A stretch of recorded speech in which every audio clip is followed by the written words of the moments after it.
할렐루야.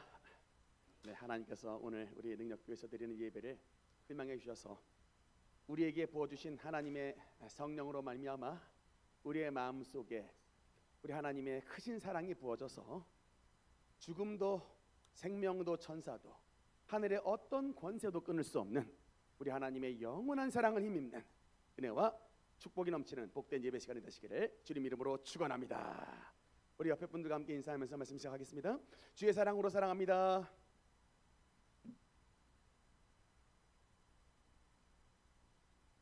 우리 대한민국 남자들에게는 특별한 의무가 있습니다. 바로 국방의 의무죠. 우리 대한민국은 현재도 남북이 분단 상태로 놓여 있기 때문에 참 특수한 환경 가운데 있습니다. 혹시 여러분 강원도 화천에 있는 화천 산천어 축제에 다녀오신 분 혹시 계십니까? 저는 지난 1월 달에 우리 중등부 아이들과 함께 화천에 산천어 축제를 다녀왔는데 축제 가서 한 마리도 못 잡았습니다. 옆에는 사람들 잘 잡던데 저는 한 마리도 못 잡아서 남들 잡는 것만 구경하다가 왔는데 다행히 저같이 이른바 그 똥손들을 위해서 서비스가 준비가 돼 있었어요. 3마리 산천어를 줘가지고 그거 제가 구워도 먹고 회도 떠먹고 나름대로 잘 갔다 왔었습니다. 근데 여러분 그 화천 지역이요 옛날에 말하면 38선 이북 지역이에요. 옛날로 말하면 북한 지역입니다. 그래서 외신들이 봤을 때는 바로 머리 위에 북한이 접경지 넘어서 북한이 있는데 수십만 명이 해마다 모여가지고 저 자락에서 물고기를 잡겠다고 해서 외신들이 너무나도 이해 안 돼서 야 니들 겁 안 나냐라고 질문을 하는 기사를 본 적이 있습니다. 근데 우리는 뭐 전쟁 위험한지 모르고 갔다 왔죠. 왜 그럴까? 군인들이 나라를 잘 지켜주고 있기 때문에 지금 우리 대한민국에서 수많은 사람들이 안전하게 살고 있는 것입니다. 저희들이 군대에 있었을 때 빠짐없이 암기했던 게 있는데 복무신조라는, 최근에 군대를 갔다 왔던 우리 승현 집사님 복무신조 기억나십니까? 저도 한번 찾아봤던데 나는 국가 국민을 위해 충성을 다하는 대한민국 국민이다 뭐 이렇게 외웠던 그 문구가 있더라고요. 생각해 보니까 왜 군대에서 맨날 이 복무신조를 외우게 했을까? 사실은 군 생활이 쉽지 않거든요.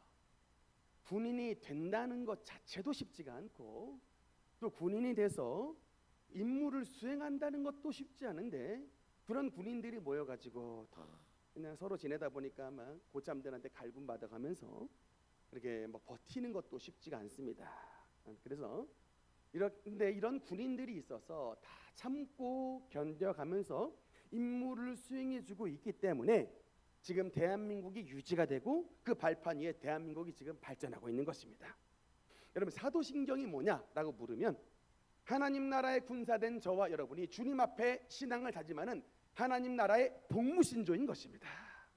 요한일서 5장 4절 말씀 우리 한번 같이 읽겠습니다. 시작. 무릇 하나님께로부터 난 자마다 세상을 이기느니라. 세상을 이기는 승리는 이것이니 우리의 믿음이니라. 아멘. 우리는 하나님을 믿는 하나님 나라의 용사라고 하는 그 하나님 나라의 복무신조가 바로 저와 여러분이 배우는 사도신경인 것입니다. 세상은 무기로 싸우는 것이지만 하나님의 나라는 하나님을 믿는 믿음의 무기를 가지고 싸우는 사람이 바로 하나님 나라의 용사인 것입니다. 우리가 이 사도신경을 고백할 때에 날마다 하나님의 믿음으로 무장해서 하나님 나라를 위한 선한 주님의 용사로 나를 주님 앞에 드리겠습니다 라고 하는 복무신조 믿음의 결의가 바로 우리가 매 주일마다 암송하는 사도신경 가운데 담겨 있는 것입니다. 오늘 우리가 사도신경 말씀을 배우고 또 사도신경 말씀을 암송하는 동안에 믿음이 날로 굳건해져서 하나님의 승리를 쟁취할 수 있는 우리 모든 능력의 권속들 되시기를 주님 이름으로 축원합니다. 사도신경 가운데 우리는 지금 아들 성자 예수 그리스도에 대한 고백의 파트를 말씀으로 나누고 있습니다. 몇 가지가 있었죠? 총 6가지의 고백이 이제 사도신경 가운데 있었는데 예수님이 이제 어떤 분이시냐라고 했을 때에 첫 번째 예수님은 하나님의 아들이시다. 두 번째는 뭡니까? 예수님은 성육신 동정녀를 통해서 탄생하셨다. 세 번째는 뭐죠? 예수님께서 십자가에서 죽으셨다. 네 번째는 예수님이 죽음에서 부활하셨다. 다섯 번째는 그 죽으신 예수님이 하늘로 승천하셨다. 그 다음에 여섯 번째는 다시 오실 심판주 예수님에 대해서 말씀을 하고 있습니다. 그 가운데 오늘은 이제 여섯 번째 예수님에 대한 이제 마지막 주제죠. 여섯 번째 주제입니다. 저리로서부터 한번 같이 읽어보겠습니다. 시작. 저리로서 산자와 죽은 자를 심판하러 오시리라. 아멘.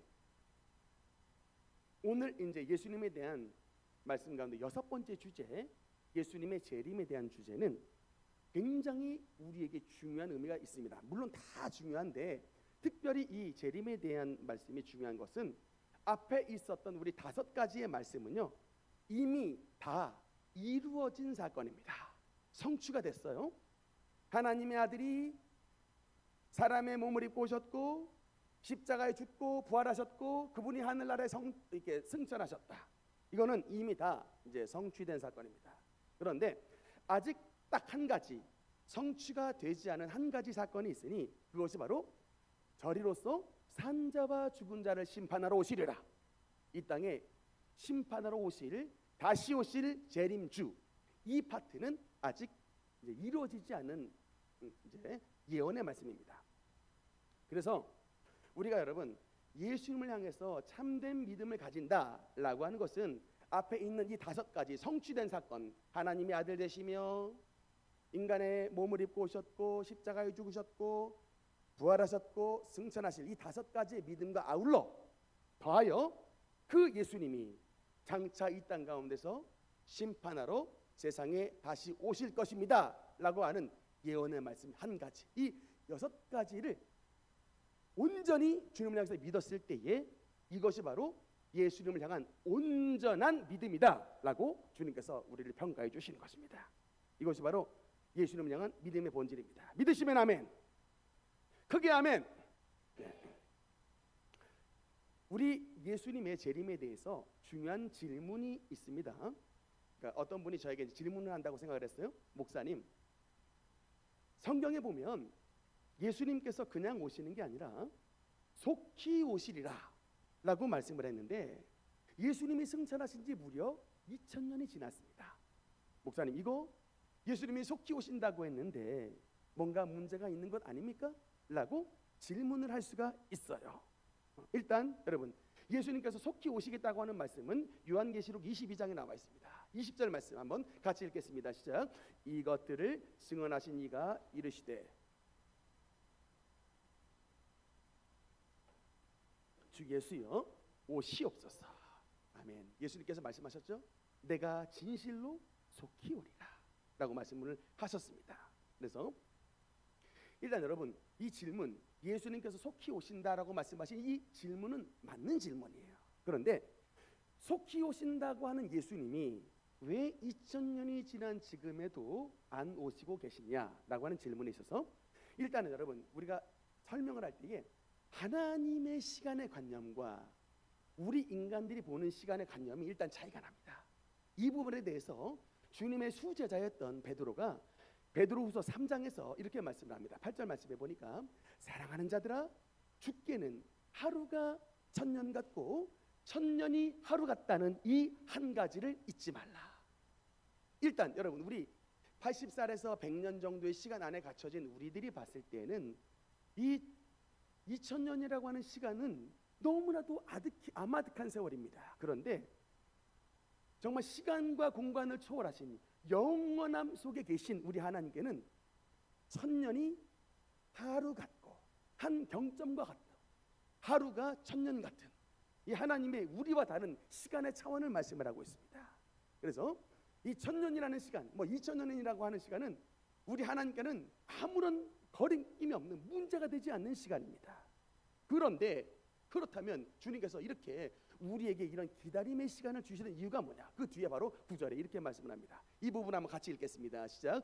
주의 약속은 어떤 이들이 더디다고 생각하는 것 같이 더딘 것이 아니라 오직 주께서는 너희를 대하여 오래 참으사 아무도 멸망에 하지 아니하고 다 회개하기에 이르기를 원하시느니라. 아멘. 우리 하나님께서 이 2000년의 시간 동안에 저와 여러분을 기다리시는 이유는 하나님의 약속이 더딘 것이 아니라, 하나님의 약속이 연기된 것이 아니라, 이 하나님의 2000년의 기다림의 시간 동안에 그 세상의 백성들이 하나님을 믿고 주님 앞으로 돌아오도록 하나님께서 오래오래 참으사 기다리시는 것입니다. 즉 하나님의 기다림이 저와 여러분의 구원이 된 것입니다. 우리가 지금 주일 오후 시간에 뭘 나눕니까? 초대교회사에 대해서 나누죠. 여러분, 이 초대교회사가 뭡니까? 하나님의 기다림의 시간 동안 어떻게 교회가 온 세상 가운데 퍼져나갔는가, 주님의 구원이 온 세상에 어떻게 전파됐는가를 말씀하고 있는 것입니다. 속담에 그런 속담이 있죠. 모든 길은 로마로 통한다. 여러분, 복음이 예루살렘에서 시작된 복음이 결국에는 사도 바울과 베드로의 또 주님의 성도들의 복음 전도를 통하여 로마로 들어갔습니다. 그 로마로 들어갔던 복음이 온 세상의 도로를 닦아놨던 이 로마 군대에 의해서 그 길로 주님의 복음이 온 세상에 전파가 됐어요. 그리고 여러분, 그 말씀이 지금 우리가 초대교회사로 말씀을 나누고 있는데, 그 말씀이 나중에 어떻게 됐느냐? 여러분, 1885년 4월 5일 날 언더우드 선교사님과 아펜젤로 선교사님이 조선의 인천 제물포항에 들어오심으로 사망과 흑암의 그늘에 앉았던 조선의 밝은 빛이 비춰지게 되었습니다. 복음의 문이 열려지게 됐어요. 지금 여러분, 그래서 올 한해 2026년은 복음이 전래된 지 140주년 되는 해입니다. 만약에 예수님께서 조금만 더 빨리 오셨더라면, 예를 들어 1700년대에 오셨더라면 조선은 어떻게 됐을까요? 그냥 버림받은 나라예요. 그런데 그 예수님께서 오래 참아 기다려주시고 이 조선 땅에 주님의 복음을 든 3000여 명의 선교사들을 보내어 주셔서 그 선교사님들의 피땀 흘린 노력 덕분에 이 사망과 흑암의 그늘에 앉았던 조선 땅에 1000만 명의 대한민국 예수님을 믿는 기독교인들이 탄생하게 됐던 것이었습니다. 이것이 바로 예수 그리스도의 은총인 것입니다. 예수님께서 이 땅 가운데 오시는 그 재림신앙이 우리에게 특별히 어떤 의미에서 중요한 것인가? 두 가지의 중요한 의미가 있는데, 일단 요한복음 여러분 14장 3절 말씀, 그러면 14장 3절 말씀 한번 같이 읽겠습니다. 시작. 가서 너희를 위하여 거처를 예비하면.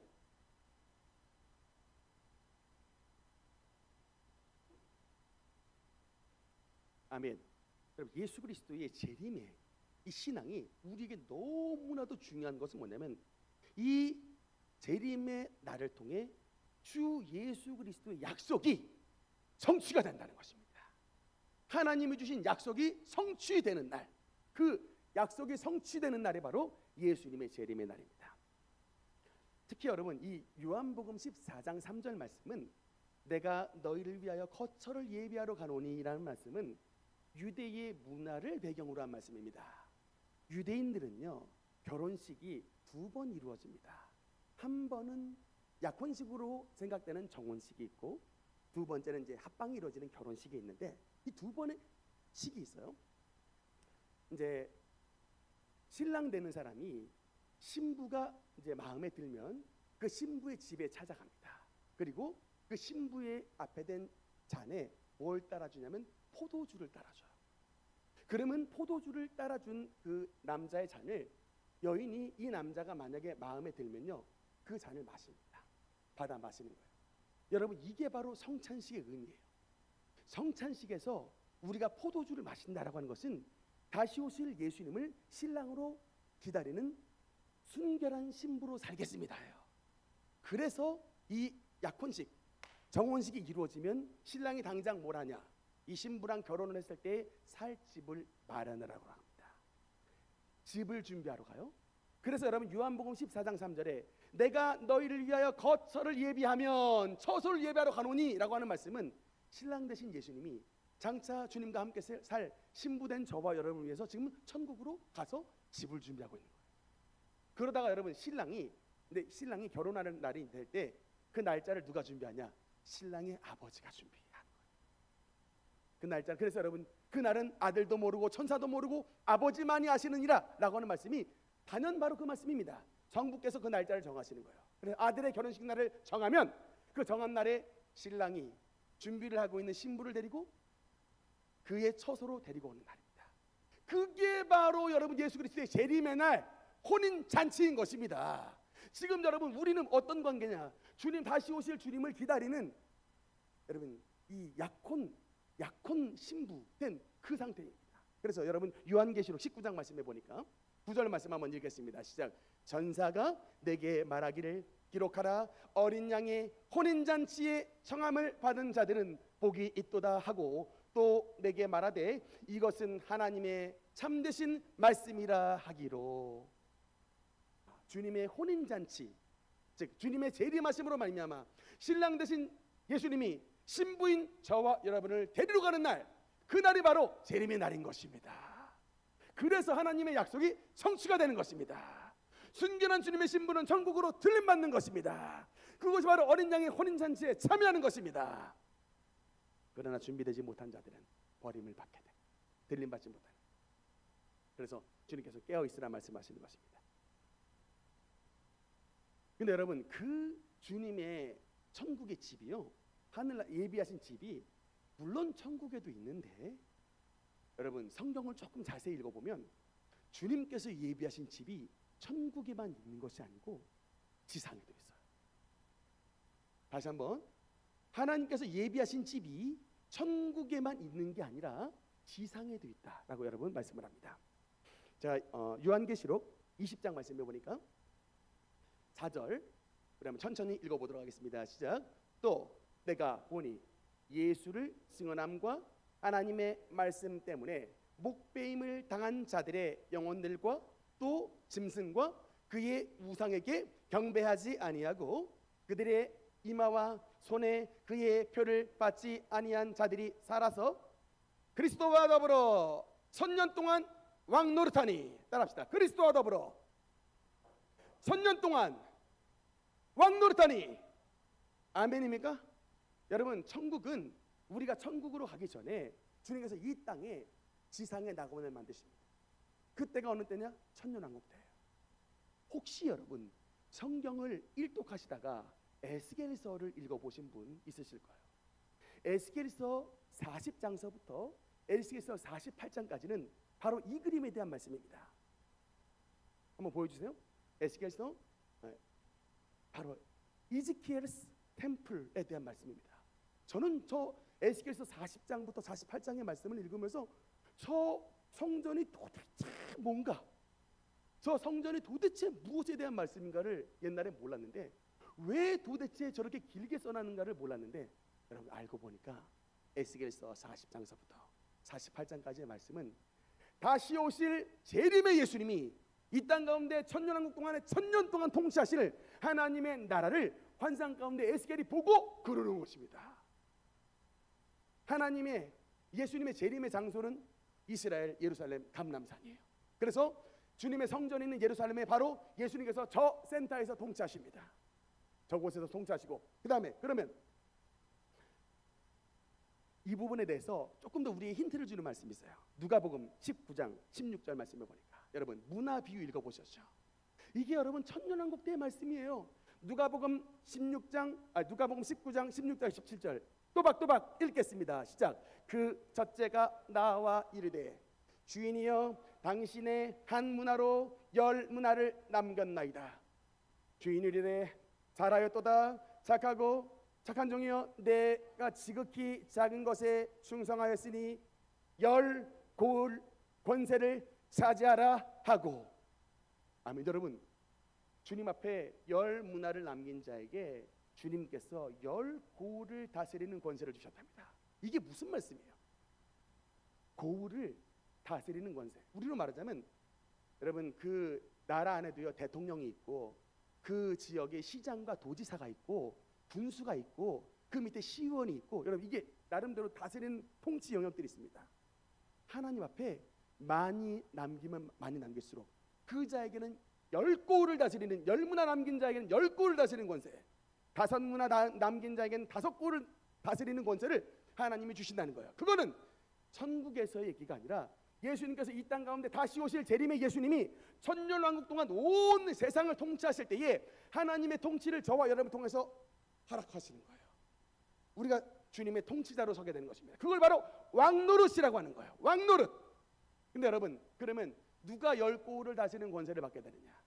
다른 게 아니라 주님을 위하여 하나님 앞에 전도의 열매를 맺고 생명의 면류관을 쓰고 하나님 앞에 많은 주님을 기쁘시게 하는 자들이 되면 이 땅 가운데서 하나님이 통치하는 권세를 주신다는 거예요.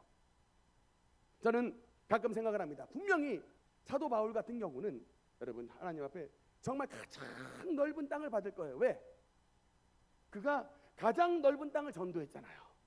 가장 많은 영토를 땅 끝까지 가서 복음을 전했잖아요. 땅 가장 많은 전도를 한 자에게 가장 넓은 땅을 주십니다. 그게 하나님의 공의예요. 우리 대한민국 땅에는 어떤 통치자들이 나타났을까 생각했을 때에 생각해보면 저런 분들이겠죠. 주기철 목사님, 그리고 여러분 사랑의 원자탄 손양원 목사님, 이런 분들은 가장 넓은 통치 영역을 받을 거예요. 아마 홍제동 우리 보은교회 성도님들 같은 경우는 그곳에서 신앙생활 잘 하시는 분, 아마 하나님께서 홍제동 지역을 다스리는 통치권을 주실 것입니다. 우리 지축능력교회는 이곳에서 신앙생활 잘 하시는 분, 우리 교회가 다른 곳으로 이전하지 않고 지축동에 계속 남아있다면 아마 이곳에서 열심히 신앙생활 하시는 분은 지축동과 이 일대를 다스리는 통치권을 주실 거예요. 믿습니까?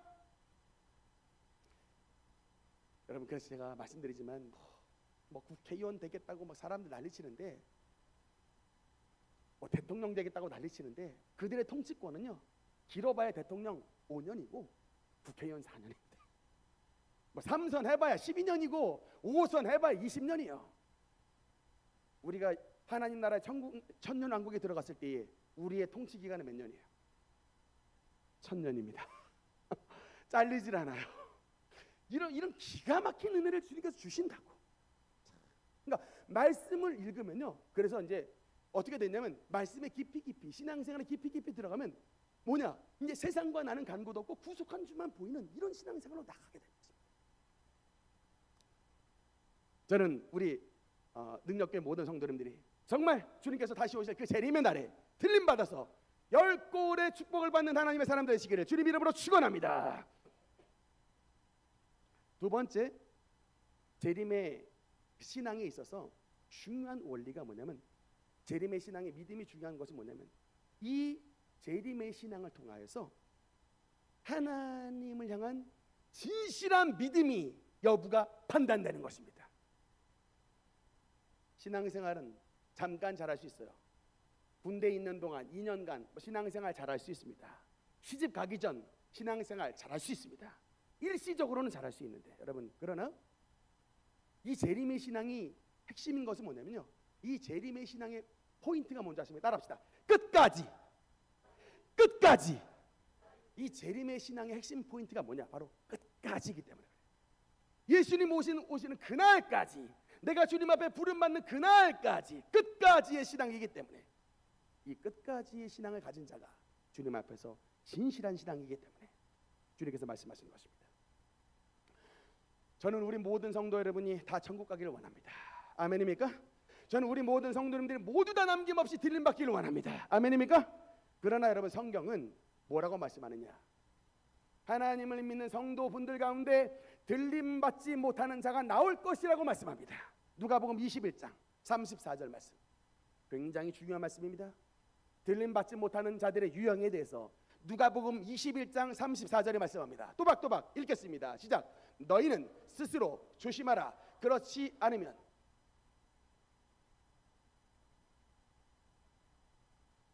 뜻밖의 그날이 덫과 같이 너희에게 임하리라. 뜻밖의 그날이라고 하는 그 그날은 바로 주님의 재림의 날이에요. 너희는 그래서 스스로 조심해라. 그렇지 않으면 첫 번째 방탕함과, 두 번째 술 취함과, 세 번째 생활의 염려로 너희 마음이 둔하여져서 주님의 재림의 날, 그날이 덫과 같이 너에게 임하여 함정에 빠진, 덫에 빠진 짐승과 같은 불행한 꼴로 인생을 마감하는 자가 분명히 나올 것이라고 주님은 경고하고 있는 것입니다. 제가 고등학교 때에 윤리 선생님이 계셨는데, 그 윤리 선생님이 모토가 뭐냐면 이랬었습니다. 낮에는 윤리, 밤에는 율락. 이게 윤리 선생님의 모토였어요. 저희는 그런 얘기를 듣고 자랐었습니다. 어떤 분들은 우리 예수님은 사랑의 주님이시라 인간이 아무리 죄를 많이 져도 예수님이 다 그런 사람 용서해주고 사랑해줘서 전국으로 다 보내주신다, 이렇게 믿고 있는 분이 있어요. 그게 신학적으로 말하면 만인구원론이라고 하는 것인데, 여러분, 제가 항상 여러분에게 말씀하시는 건 뭐냐면, 말씀드리는 건 여러분의 이미지대로 예수님을 믿지 말고 성경 속에 나와 있는 대로 예수님을 믿으라고 말합니다. 여러분, 성경 속에 예수님은 모든 사람이 다 구원을 받는다라고 말씀하시지 않고, 마음이 둔하여져서 분명히 그날에 덫과 같이 잡히는 인생들, 들림받지 못하는 인생들이 나오게 될 것이라고 말씀합니다. 특별히 첫 번째, 방탕하게 사는 자들이에요. 돈이 최고다, 권력이 최고다, 쾌락이 최고다 라고 말하면서 그 마음의 중심에 자기를, 부자의 자기들 하나님으로 탁 앉혀있는 자들, 그러면서 뭐라고 말하면, 복음 전하는 사람들 무시하고 니나 구원받으라고, 나는 심지어는 이런 사람도 있어요. 나는 지옥에 가서 찜질하겠다고, 지옥에 찜질방 이용하겠다고 이렇게 말하는 사람도 있습니다. 제가 이런 소리 들으면요, 되받아가지고 말하고 싶어요. 그렇다면 형제님, 제가 만약에 형제님이 손을 펴가지고 가스레인지를 피운 다음에 3단불에 그 손을요 1분만 버틸 수 있으면 형제님의 말을 내가 사실로 인정하겠습니다. 1분? 못 버텨요. 1분 어떻게 버팁니까? 불이 나오는데. 근데 여러분, 지옥불은요 가스레인지 3단불이 아니에요. 온몸을 끄슬러 버리는 불입니다. 세상을 만드신 분이 예수님이잖아요. 그 세상을 만드신 분이 지옥이 있다고 말씀을 하는데 어찌 그리 주님의 말씀을 이렇게 헛소리 취급을 하는지 모르겠습니다만 마음이 굳어서 그렇습니다. 주여, 그분들도 불쌍히 여기사 빨리 하나님의 자녀로 변화시킬 수 있도록 마음을 두드려 주시옵소서. 기도하는 우리가 되길 바랍니다. 두 번째, 특별히 여러분, 하나님은 우리에게 술 취함에 대해서 경고하고 있습니다. 아일랜드 속담에는 어떤 속담이냐면, 마귀가 시간이 없으면 대신 술을 보낸다 라고 하는 속담이 있어요. 마귀가 바쁘면 자기 대신에 술을 보낸다라고 말합니다. 제가 봤을 때 대한민국에서 벌어지는 80% 이상의 범죄는 술과 협력해서 벌어집니다. 콜라보하는 거예요. 우리나라 현재 알코올 소비율이 OECD 국가 가운데 인구당 1위입니다. 그만큼 어마어마하게 퍼마셔야 돼요. 근데 우리 교회 다니시는 분들 가운데 이런 말 하시는 분이 있어요. 목사님, 성경에 술 마시지 말라고 안 했고 취하지 말라고 이렇게만 했는데, 제가 이런 말씀하시는 분들 가운데 진짜 술 안 취한 분 못 봤어요. 다 취했어. 그래놓고는 자기는 안 취한 줄 알아. 여러분, 이런 것 우리가 지금 따질 때가 아닙니다. 로마서 13장 13절 말씀을 보면요, 이런 말씀이 있습니다. 낮에와 같이 단정히 행하고 방탕하거나 술 취하지 말며 음란하거나 호색하지 말고 다투거나 시기하지 말고 오직 주 예수 그리스도로 옷 입고 정욕을 위하여 육신의 일을 도모하지 말라. 하나님의 사람은 깨어있는 사람인 것입니다. 술에 잡혀 살면 절대 못 깨어있어요. 그렇기 때문에 여러분, 우리가 주님을 위해서 살아가겠다 결심하면 일단 술부터 끊어야 되는 거예요. 아멘입니까? 직장을 생활하시는 분들, 제가 여러분의 고충 알아요. 정말 압니다. 대학 시작할 때부터 이 술과 친구로 지내셔서 이게 우리의 지금 대한민국의 사회가 다 술로 연결된 시스템이에요. 진짜입니다. 이 위에 근데 마귀가 앉아있다니까요. 그래서 내가 오늘 이제부터는 주님 앞에 진실하게 살아가야겠다 결심을 하잖아요. 첫 번째로 끊어야 될 게 술이에요. 그게 마귀판을 일단 깔아놔요. 그 자리가 정말입니다. 내가 하나님의 사람으로서 구별되게 살겠다 결심하면 일단 술부터 끊어야 된다고. 그러면 자연스럽게 구별이 돼요. 못 끊잖아요.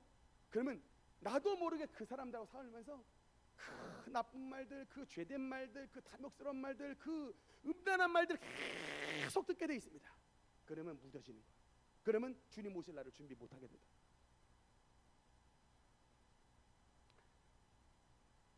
우리 여성분들 같은 경우는 방탕함과 술 취함에 해당 안 될지 모르지만 세 번째 뭐라고 나면 생활의 염려가 나옵니다.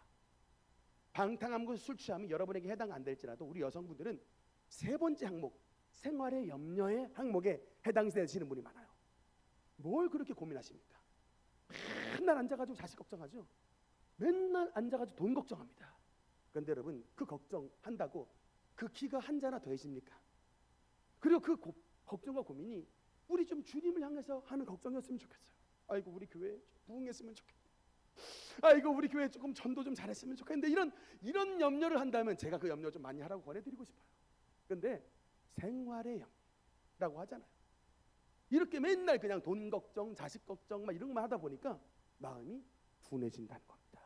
그런 사람도 주님께서 예외 없이 다 어떻게 되냐면 주님의 영광에 참여하지 못하고 덫과 같이 주님의 날이 임하여 그들이 잡히게 된다라고 경고하고 있습니다. 주님께서 우리에게 이 말씀을 주시는 이유는 뭐냐? 깨어 있으라는 거예요. 그리고 우리의 마음을 하나님께로 향하여 주님이 오실 그날을 준비하라고 말씀하시는 것입니다. 예수님께서 다가오실 때가 가까이 오는 이 때에 주님 앞에 깨어서 예수님을 맞이할 수 있는 저와 여러분 되시기를 주님 이름으로 축원합니다. 여러분 생각과는 달리 예수님께서 오실 그때가 너무나도 가까이 왔습니다. 성경에 예수님이 오시는 그때가 언제다라고 시간을 지정하진 않았지만 예수님이 오실 때가 되면 이런 예표가 나타나게 된다라고 말씀을 하는데 두 가지로 보겠습니다. 예수님이 오실 예표 두 가지 중에 첫 번째가 뭐냐면 따라합시다. 무화과 나무의 회복. 무화과 나무의 회복. 마태복음 24장 말씀에 보면 32절 33절 한번 제가 읽겠습니다. 무화과 나무의 비유를 배우라. 그 가지가 연하여지고 잎사귀를 내면 여름이 가까운 줄 아나니 이와 같이 너희도 이 모든 일을 보거든 인자가 곧 가까이 문 앞에 이른 줄 알라. 예수님께서 무화과 나무가 다시 자라나고 무화과 나무가 잎사귀를 내고 무화과 나무가 다시금 성장하기 시작하면 인자 예수님이 문 앞에 도달한 줄 알라라고 말씀하신 이 말씀이 여러분 뭔지 아십니까? 바로 이 앞에 예수님이 무화과 나무를 저주하신 장면이 나와요. 무화과 나무가 상징하는 건 뭐냐면 이스라엘을 상징합니다. 예수님께서 3년 반 동안 공생 기간 동안 다니시면서 온 예루살렘과 유다와 갈릴리에 주님의 복음을 전하셨는데 그들이 거절했어요. 예수님께서 무화과 나무를 저주하셨습니다. 앞으로 무화과 나무가 너희에게는 열매가 없을 것이다 라고 저주를 했더니 그 무화과가 말라버렸습니다. 말라붙었어요. 그런데 여러분 이 사건 이후에 예수님께서 이 말라붙어서 완전히 죽은 줄 알았던 무화과가 다시금 살아나서 가지가 연하여지고 그 가지가 나오고 잎사귀가 나오면 여름이 가까운 줄 아나니 이와 같이 너희가 이 일을 보거든 인자가 가까이 온 줄 알라. 여러분 이 사건이 어느 때로 성취가 됐냐? 이스라엘을 상징하는 무화과 나무가 진짜 살아났습니다. 어느 때에? 1948년 5월달에 나라를 잃어버린 지 AD 70년 티투스 대장으로 말미암아 로마 시대에 멸망한 이스라엘이 무려 1900년 만에 이스라엘 공화국으로 다시 살아났습니다. 1948년 5월달. 그래서 여러분 지금 이 지상에 이스라엘 공화국이 있어요. 이 사건이 나타나면 인자가 곧 문 앞에 온 줄 알라. 지금 여러분 예수님이 재림의 문을 지금 이제 문 앞에 서 있는 시간입니다.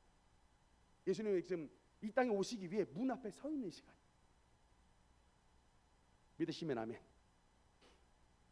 그리고 나서 한 가지 더, 사실은 여러 가지가 말씀이 있는데 주님께서 주님의 재림하실 때가 되면 이 땅 가운데 나타날 예표에 대해서 한 가지 더 말씀을 하셨는데 누가복음 17장 말씀을 보면 여기는 24절 28절로 한번 천천히 읽겠습니다. 시작. 번개가 하늘 아래 이쪽에서 번쩍이어 하늘 아래 저쪽까지 비침같이 인자도 자기 날에 그러하리라.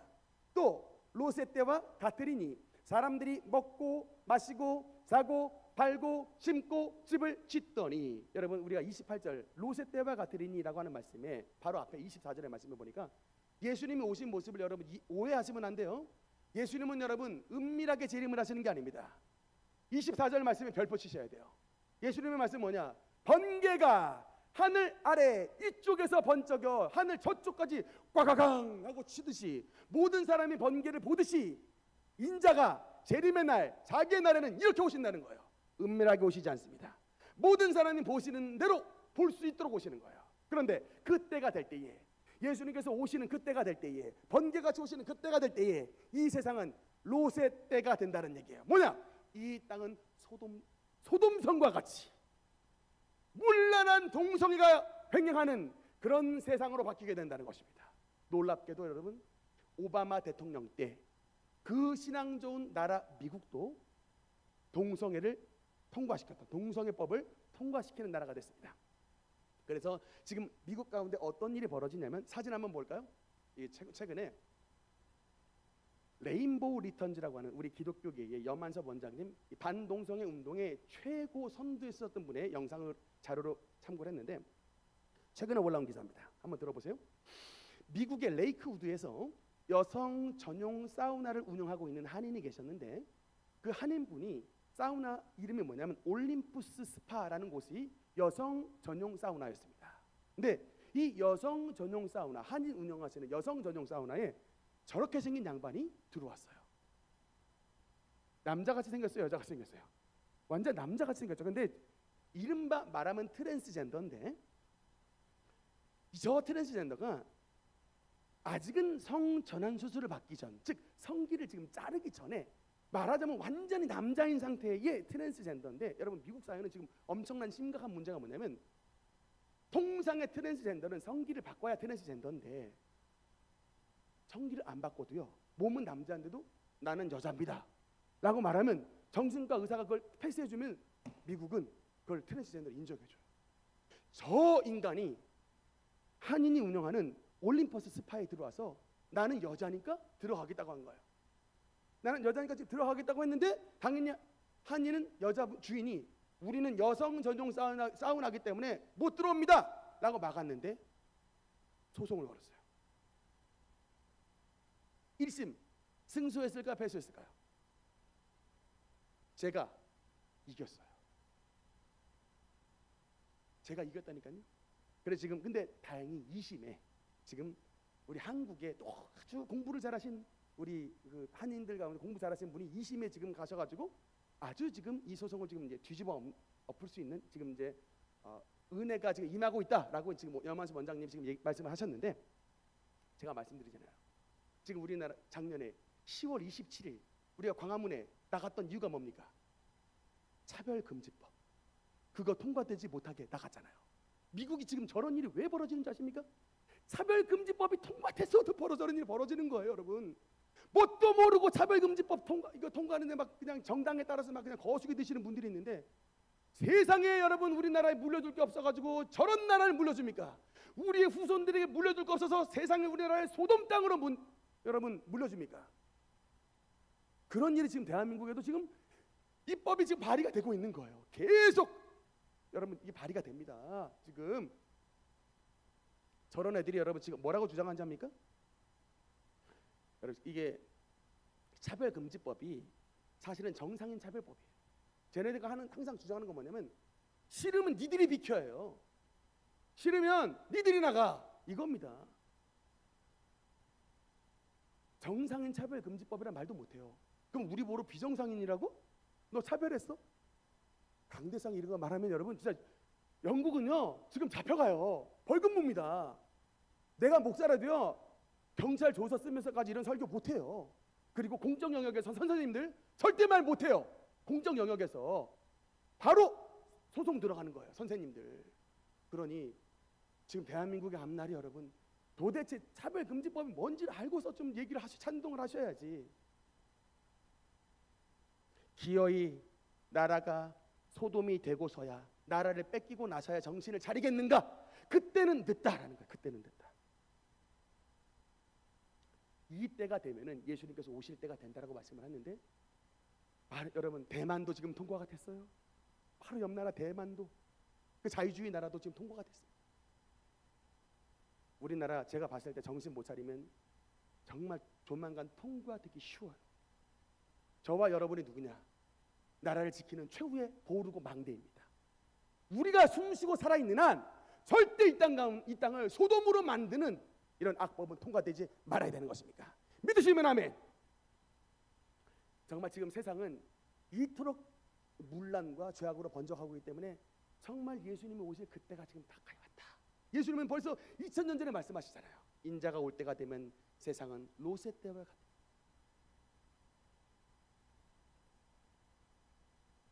예수님의 심판의 교회, 저리로서 산자와 죽은 자를 심판하러 오시리라. 우리가 통상 생각을 하면 그럼 심판이라고 하는 것은 꼭 잘못한 사람을 벌 주는 것을 심판이라 생각하는데 성경은 그렇게 말씀하지 않아요. 두 가지 종류의 심판을 말합니다. 첫 번째, 잘한 사람에게는 상급 심판을 베풀어 주시고, 그러나 반대로 하나님의 말씀을 거역하고 믿지 않는 자들에게는 재앙 심판, 환난 심판을 주시는 거예요. 그 심판을 두 가지 동시에 하시는 분이 바로 하나님의 아들 예수님 것입니다. 그래서 여러분, 우리는 뭐냐? 주님 앞에 상급 심판대 앞에 서기 위해 주님 앞에 온 힘을 다하는 사람, 그 사람이 바로 저와 여러분 것입니다. 그래서 여러분, 다시 오실 예수님을 향한 재림의 믿음을 가지고 있는 사람은 정말 주님 앞에서 깨어있는 사람이 되는 것입니다. 사진 한번 볼까요? 여러분, 이그나티우스라는 분이 있습니다. AD 100년경에 세례 요한의 제자였는데, 여러분, 저 이그나티우스 사진 가운데 사진 보니까 옆에 짐승 같은 두 마리가 있죠. 그게 뭡니까? 그게 뭐예요? 사자입니다. 저 이그나티우스가요, 여러분 잘 알고 있는 콜로세움에서 저 사자들에게 뜯겨 돌아가셨어요. 죄명은 뭡니까? 황제를 숭배하지 않는 죄로 말미암아 죽었어요. 무신론의 죄로 말미암아 죽었습니다. 그러면서 이 이그나티우스가 뭐라고 말하냐? 나는 나의 몸을 예수 그리스도를 위한 미랄로 드리겠습니다. 사자가 내 몸을 갈기갈기 찢는다 할지라도 나는 내 몸을 예수 그리스도를 위한 미랄로 주님 앞에 드리겠습니다.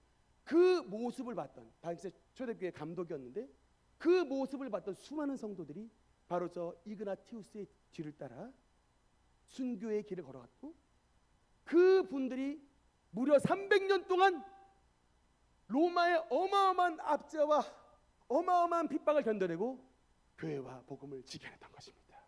그래서 여러분, AD 313년 밀라노 칙령의 말미암아 기독교가 공인이 될 때까지 저는 순교의 제물이 되셨던 분들로 말미암아 교회가 오늘날까지 우리에게 전수가 됐던 거예요.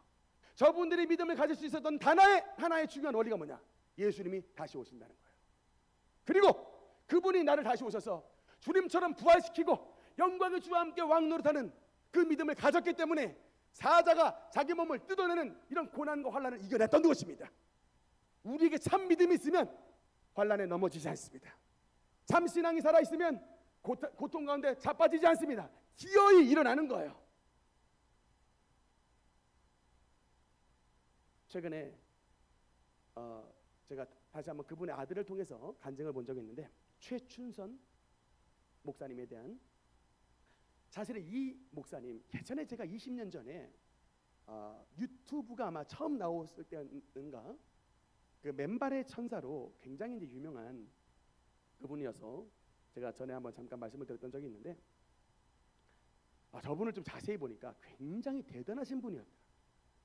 최춘선 목사님이자 별명이 더 유명하죠. 맨발의 천사, 맨발의 전도자.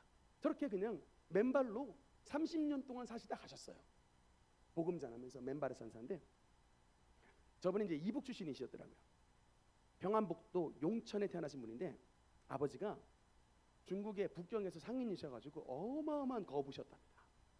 그래서 1960년도에 저분의 집안에 자가용이 60년대 5대. 그러니까 대저택 같은 집에 살아가지고 정문에서 집에까지 걸어가려면 한참을 들어가야 이 정문에서 집까지 갈 수 있는 그런 엄청난 넓은 집에 사셨고, 또 멋쟁이셨대요. 하루에 와이셔츠를 서너 번 갈아입을 정도로 엄청난 또 멋쟁이였는데다가, 그런데다가 머리도 너무 좋으셔. 세상에 언어를요 구사를 5개국어를 구사를 하셨어요. 그래서 그 옛날에 그 서양 선교사님들이 오셔서 그 집회를 하셨을 때에 저분이 통역으로 하셨다. 그런데다가 일본의 와세다 대학 유학을 하셨는데, 그때에 일본의 유명한 기독교인이었던 카가와 도요이코와 우찌무라 간조 같은 분들한테 또 배우시기도 하고, 굉장히, 그런데다가 한 가지 더 유명한 이분의 배경이 뭐냐면 독립운동가예요. 김구 선생님과 함께 독립운동을 하셨던 분이었습니다. 그래서 이분이 돌아가신 그 묘지가 대전 현충원에 있습니다. 사진 한번 볼까요? 애국지사 최춘선의 묘, 대전 현충원에 독립운동하셨던 분이에요. 근데 이 많은 돈을, 부모님으로 받았던 이 어마어마한 거액의 돈을요, 이분이 다 뭐 하셨냐면 진짜 이북에서 오셨던 실향민들과 가난한 사람들에게 부모님으로부터 받았던 땅들 다 나눠줬대요. 전부 다 나눠주고, 그 나눠주고 자기는 정말로 거지같이 살았어요. 그래서 그분의 아들, 딸들이 계신데 아버지가 이해가 안 되는 거예요. 그렇게 부모님으로부터 많은 땅과 재산을 받았는데 하나도 남김없이 다 나눠줘 버리고 정말 거지같이 사는데, 여러분 아무리 그래도, 근데 저분이 또 뭐 하셨냐면 개척교회를 하신 다음에 고아들 또 노인들 막 데리고 사셨는데, 이분이 하나도 차별을 안 둬가지고요, 진짜 길거리에 있는 거지와 그분의 자식들을 똑같이 키웠답니다. 그러니까 이게 거지들의 입장에서는 감사하지만 자식들의 입장에서는 이런 아버지가 이해가 안 되는 거예요. 어떻게 우리 진짜 자기의 자식을 저런 거지들하고 똑같이 취급을 할 수가 있느냐. 그래서 자식들이 어느 날 결의를 했답니다. 우리가 이 꼴로 사는 건 아버지가 예수를 믿어서 그렇게 되기 때문에 우리는 절대로 예수 믿지 말자. 자식들이 결의를 했대요. 우리 아버지는 미치광이 광이니까 우린 절대로 예수를 믿지 말자. 때로는 이 최춘선 목사님이 얼마나 대단하게 하셨는지, 아니 그래도 내일 먹은 쌀은 남겨놔야 되잖아요. 이 아들의 저군입니다. 내일 먹을 쌀은 남겨놔야 되는데 그냥 뭐 거린이나 가난한 사람들, 헐벗은 노인들이 있잖아요. 내일 먹을 쌀까지 전부 쌀독 긁어가지고 드린대요. 그리고 어쩌다가 목사님이 새 옷 선물 받으면 기어이 길거리에 있는 거지들하고 옷을 바꿔 입고 그 거지가 입은 헌옷을 입고 온답니다. 그 사모님의 증언이에요. 기어이 자기의 새 옷을 주고 헌옷 입고 오고 쌀 다 줘버리고. 그런데 놀랍게도 이런 다음날 쌀독이 비어가지고 당장 먹을 것이 없는데 희한하게 하나님께서 새벽녘에 누가 문을 두드리더래. 그러면 차 소리가 부릉부릉 나가지고 문을 들어보면 처음 수확한 쌀입니다. 누구도 알려주지 않았는데 어떻게 쌀독이 빈 것을 알고 그 쌀을 또 갖다 주시더라. 하나님이 채우시더래. 그래서 그 아드님의 증언이, 그랬지만 단 한 번도 밥을 굶었던 적은 없습니다. 다 나눠줍니다. 네, 저분 지하철 전도 사진 볼까요? 저렇게 살았어요. 저 와세다 대학교에 나오는 수재가 5개국어를 하실 수 있는 분이 저렇게 그냥 머리에, 여러분 진짜 남들 보면 미치광이라고 하고 거린이라고 하고, 그런데 맨발로, 그럼 보는 사람들마다 화이트 코리아 외치고 미스 유관순, 미스터 안중근 막 그냥 하면서, 저분이 왜 저렇게 맨발을 벗었는 거 아니? 1970년도에 50대 초반이었는데 갑자기 중병이 찾아와서 돌아가시기 상황이 됐는데 하나님의 기적적인 치유를 받아가지고 정말 갑자기 죽다가 살아났답니다. 기적적인 은혜로. 그래서 자기의 생명을 살리신 하나님께 서원 기도를 드렸대요. 하나님, 정말 이 분단의 이 현실 앞에 하나님 통일되는 그날까지 저는 맨발로 다니며 주 예수 그리스도의 복음을 주님이 오신 그날까지 증거하겠습니다. 그러면서 통일이 되는 그날까지 맨발로 복음을 증거하는 삶을 살겠습니다. 그러면서 문서 선교와 노방 전도에 삶을 들었던 최춘선 목사님이셨습니다. 김현우 PD라는 분이 저분을 취재를 해서 그게 이제 책으로 쓰여지게 됐는데, 그냥 이런 말을 물어봤대요. 목사님, 저분이 지금 80살이에요. 돌아가셨는데 저때가 80살입니다. 나이가 80인데 맨발로 힘들지 않으세요? 라고 물어봤더니 저분 대답, 예수는 나의 힘이요 내 구주 되시니 아멘. 대답한답니다. 그러면서 하는 말이 뭐냐? 우리 어머니의 응답으로, 하나님의 축복으로 나는 세상에 부러운 사람이 없습니다. 세상에서 부러운 사람 없고, 세상에서 무서운 사람 없고, 세상에서 미운 사람 없고 세상에서 보기 싫은 사람 없으니 이 얼마나 감사한 일이요. 부러운 사람이 없다는 건 1등 부자요. 미운 사람이 없다는 건 1등 권세요. 내가 말세에 다시 세상에서 믿음을 보겠느냐 예수님이 말씀하셨는데 내가 그 믿음 가지고 주님 앞에 살기 위해 애를 쓰고 있습니다. 저분의 믿음의 핵심이 뭐냐? 다시 오실 예수님을 바라본 믿음이었던 것입니다. 정말 예수님의 말씀처럼 자기의 모든 소유를 다 팔아 가난한 사람을 위해 나눠주고 천국을 산 사람, 그분이 바로 최춘선 목사님이셨습니다. 이런 분이 대한민국에 계시더라고요. 우리는 무슨 동화 속에 나오는 이야기 같은데 저런 분이 계시더라고요. 아마 영광의 예수님과 함께 올 때에 대한민국 땅에 수많은 문화를 주신 10골을 다스릴지니라 라고 하는 축복을 저는 틀림없이 저 최춘선 목사님 받으셨다고 확신합니다. 왜냐하면 여러분, 저분이 일기장을 썼는데 2001년 9월 8일 주변의 만류에도 불구하고 기어이 전도를 나가셨는데 그분의 일기장에 2001년 9월 7일 날 뭐라고 써놨냐? 내일 망 써놨어요. 내일 죽는다 써놨어요. 자기 일기장에 내일 사망할 때 망자를 한자로 써놨다. 그날에 정확하게 돌아가셨습니다. 2001년 9월 8일. 어떻게 돌아가셨느냐? 지하철에서 나와서 전도하시다가 피곤해서 자리에 앉으셨는데 앉은 채로 돌아가셨어요. 전도하다. 저 지하철에서 힘들어서 앉았는데 앉은 채로 2001년 9월 8일 날 돌아가셨습니다. 그리고 주님의 품에 안기셨어요. 하나님을 위해 그의 삶과 그의 모든 재능과 그의 모든 재산까지도 드렸던 그런 믿음의 선조들. 그런데 참 우리 교회에서는 저런 분들의 신앙의 발자취가 조명이 되지를 않고 참 오늘날 보면은 그냥 누가 꼭대기에 올라가는가 이 싸움하고 앉았고요. 그냥 막 서로가 막 비난을 하면서 이런 모습 보면 참 예수님의 마음이 참 가슴이 아프실 것 같다라는 생각이 참 많이 듭니다.